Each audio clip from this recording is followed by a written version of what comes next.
Hey, good Monday, MABC. We're going to jump into this. It's going to be a little bit of a hodgepodge of stuff today, things that are going through my mind. One is this idea of the 414 window we talked a little bit about yesterday. I'll touch on a little bit about men in church. And then also we've been kind of focusing on this idea of disciple making. And I'll hit that as we go and kind of tie it all together, hopefully, at the end. If you're wondering about the 414 window, it has been something that is being researched by the Barna Association and National Association of Evangelicals. I've seen some great stuff from Southern Nazarene University as well. What they're finding is that 60 to 70% of people make a decision to follow Jesus by the time they're 14 years old, right? That's significant. That's a huge thing.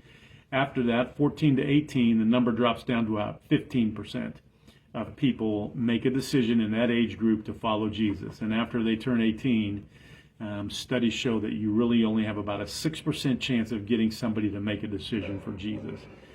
So that doesn't mean that they won't after they've left the home, but it means that it's going to be statistically harder to do. It's going to take a little bit more work. So I want to encourage you, if you're attending MABC, there's a volunteer sign-up sheet out in the foyer for VBS. All the leaders have been picked. We just need some helping hands. You don't have to make decisions. You don't have to do anything hard. Come to committee meetings, but we're looking for helping hands in getting us to reach children before they turn 14 years old. It's important to do that. We'll also need some help this fall when we re-engage our Wednesday night activities for youth and Awanas. So there's opportunities for you to jump in and be a part of what's going on. You know, we talk about wanting to get more families in church. Well, the Gospel Coalition says that if the church wants to be missional with families, it must be missional with kids, right? Most families are looking for kids, a place for their kids to call home. Now, back to this conversation of men. I told you that on any given Sunday, there are 5 different kinds of men in church, and a significant portion of them are cultural Christians who have one foot in the sanctuary and one foot outside.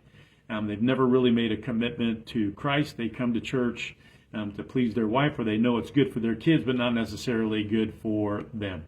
On any given Sunday, across the United States, there are about 13 more million adult women in church than there are men.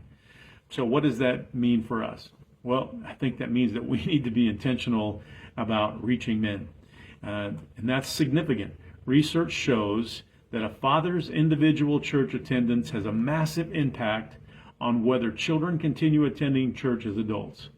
If the father attends church regularly, okay, if only the father does, 67% of children will continue attending church in their adult life. If it's the mother only that attends church regularly, then the percentage goes down to 39% of those kids will continue on as adults. So again, if we're going to be missional about families, we have to begin by being missional with kids, especially given the idea that their parents have a significant impact. So in long-term growth of our church, reaching the father is going to have more benefit than reaching mom. So there's great benefit to that. Again, 93% probability everyone in the house will follow if dad makes a decision. All right. So if mom is the only one to make a decision to follow Jesus, it drops down again significantly. So if we're thinking about being missional for families and children, then the way that the male impacts the family compared to the female, then we need to start being more intentional in our ministry to men. Which brings me back to this whole discipleship idea. Statistics show that only 1 in 10 followers of Jesus is involved in disciple making. Only 1 in 10 are actually trying to make a disciple who makes a disciple. Now, women tend to be a little bit more naturally engaged in the disciple process than men do. 5 in 6 men say they're Christians, but only 1 in 18 men in our country is involved in disciple making. So we need to up our game a little bit in that area. If we're going to be intentional about growing families, then we need to step up. We need to step up the disciple making process. I know, looking around on a Sunday morning, we've got some young men coming to church now, but have any of our men being engaged in the discipleship process? Have any of our men stepped up and said, hey, How would you like to join me in doing this? Or how would you like to do a Bible study with me? How would you like to get together and talk about life? That's the next step there. I know that's a lot of hodgepodge, but you know what? That's what the things that have been burning on my mind lately. We've talked in the past about Bill Hybels saying that everybody needs to have a holy discontent. That's something inside you that just stirs up and you feel like, oh, I got to do something about it. Well, to me, that's men. Getting men actively engaged in church and disciple making. So I'm going to harp on that a little bit more. But look around our church. Is our church code, does it speak to men? Does it say this is a place that's welcoming to men? Is it, or do we look around and find that we have a place that is more suitable for women? That if you walk in, I'm going to tell you, I was at a truck stop the other day and I walked into the bathroom and they had flowers on the sink and flowers on the wall. Doesn't exactly scream men's bathroom, all right? Those kind of things.